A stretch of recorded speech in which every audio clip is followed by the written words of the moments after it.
pessoal, tudo bom com vocês? Estou aqui de volta para mais um episódio do nosso livrocast sobre a história bizarra da literatura brasileira do jornalista e escritor Marcel Verron, tá certo?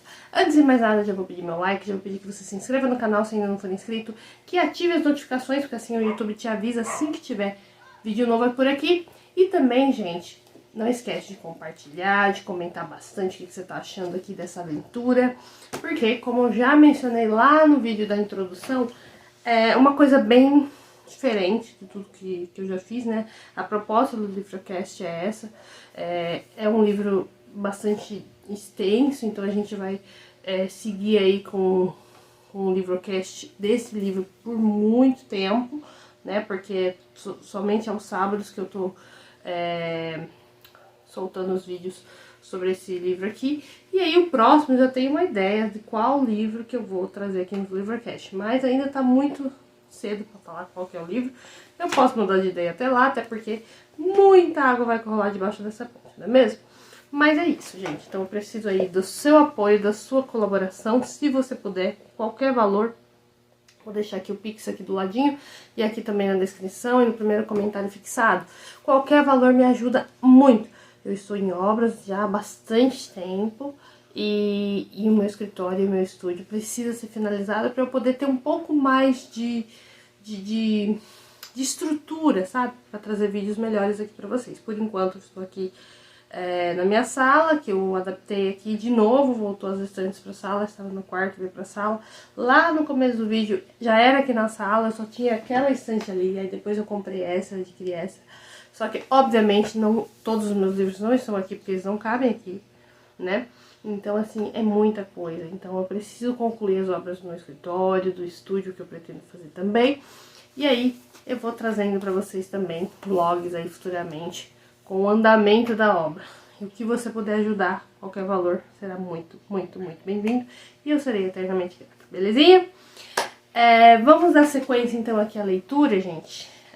No último sábado nós lemos o capítulo 4, que foi bem interessante, né? A gente falou aí daquele frade, né? Era um frade. Deixa eu dar uma passada de olho aqui, vai. José de Anchieta, né? O José de Anchieta, ele para ele não cair em tentação, ele fez uma promessa para Nossa Senhora Aparecida, e aí ele criou aí o poema da Virgem, né? Porque se ele não caísse em tentação, com aquele monte de, né, tentação passando na frente dele, ele iria cumprir essa promessa de criar um livro, né? Escrever um livro de poemas. Muito bem. Um poema, na verdade, o poema mais bonito, que em homenagem a Virgem, né? E aí foi o poema da Virgem. Depois eu vou deixar aqui embaixo também. Acho que eu deixei no outro vídeo, mas eu vou deixar aqui também, como eu tô mencionando hoje, de novo. Eu vou deixar também aqui na descrição, no comentário, o link pra você ver esse poema, tá bom? Vamos na sequência, então, ao capítulo 5, tá? Que se chama O Escritor que Não Serviu para Ensopado. Vamos lá. O mercenário alemão Hans Statten estava sozinho em uma mata próxima a São Vicente quando ouviu uma gritaria. Não tardou e a balbúrdia se repetiu no lado oposto. De cara, o aventureiro desconfiou que eram índios tupinambás, os quais ele preferia chamar de selvagens. Seu pressentimento não estava errado. O europeu nem se virou e os índios atiraram em sua direção. Quando ele já estava estendido no chão, 2 selvagens se aproximaram e começaram a desfilo. Começava o ritual de captura da caça.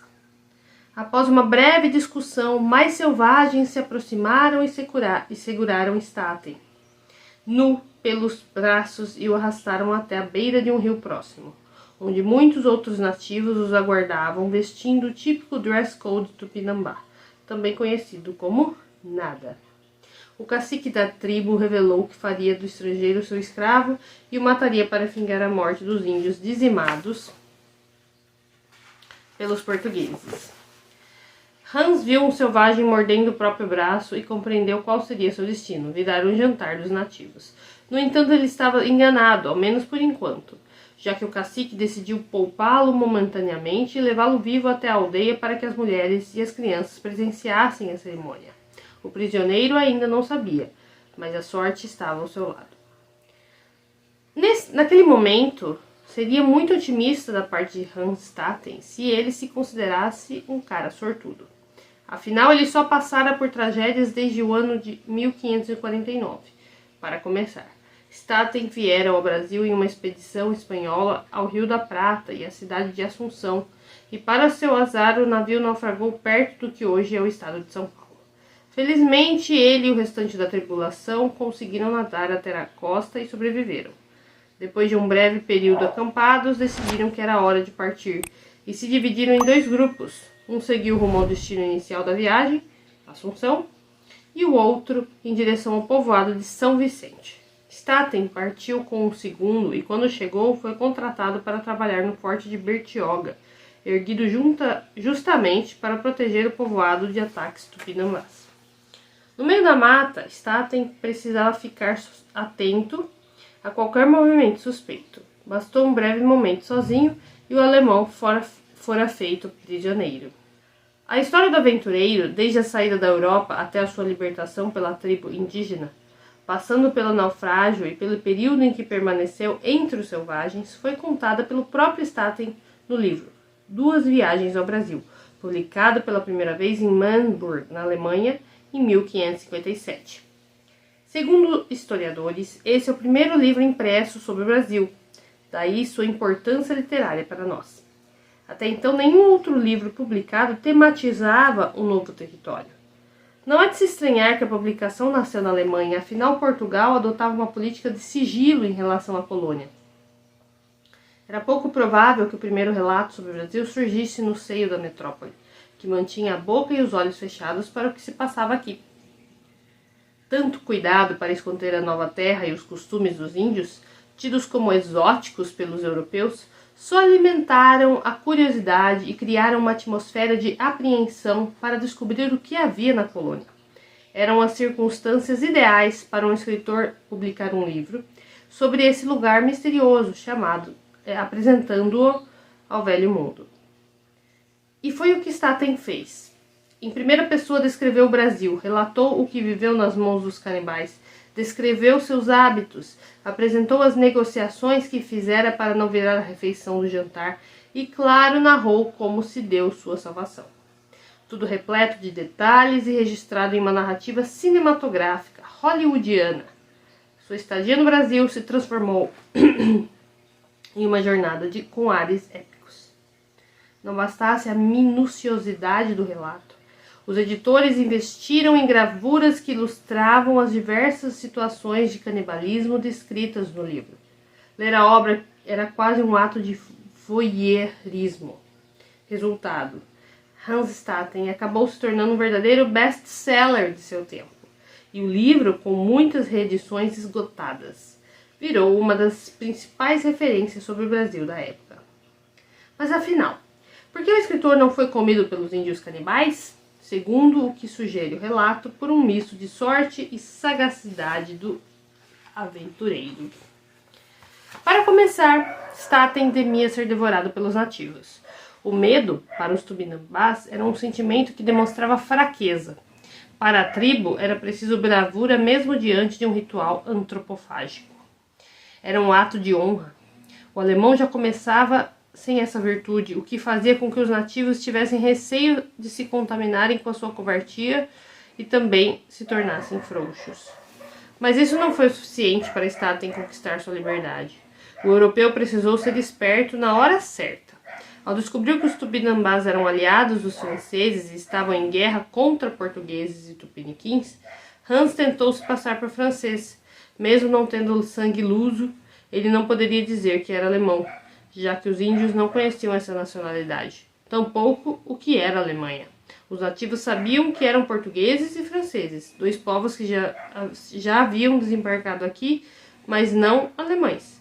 Funcionou por um tempo e sua barba ruiva colaborou para a versão, Mas Staten acabou sendo desmascarado por um francês autêntico e a mentira foi por água abaixo. No entanto, o destino outra vez o ajudou e a sorte passou a estar a seu lado. Ciente da religiosidade dos nativos, o aventureiro disse crer em um Deus muito poderoso e que se fosse morto a tribo seria castigada e punida.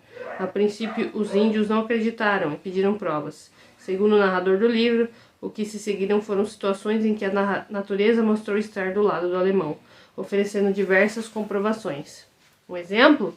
Hans construiu uma cruz cristã com varas encontradas na mata e a colocou diante de uma plantação. O ato foi tido como uma afronta pelos índios, que logo se incomodaram com o símbolo religioso e a retiraram dali. Mal os selvagens haviam tirado a cruz e uma tempestade desabou, persistindo por dias a fio e impedindo as colheitas. Os nativos interpretaram o mau tempo como um castigo dos céus e colocaram a cruz de volta. E a chuva passou. Coincidência ou não, situações como essa ajudaram Hans Staten a ser poupado da morte e do caldeirão da sopa. 9 meses após aquelas 2 flechas serem disparadas em sua direção, ele foi libertado e entregue a um navegador francês, tendo a chance de voltar à Europa e contar em seu país o que viu e viveu no Brasil.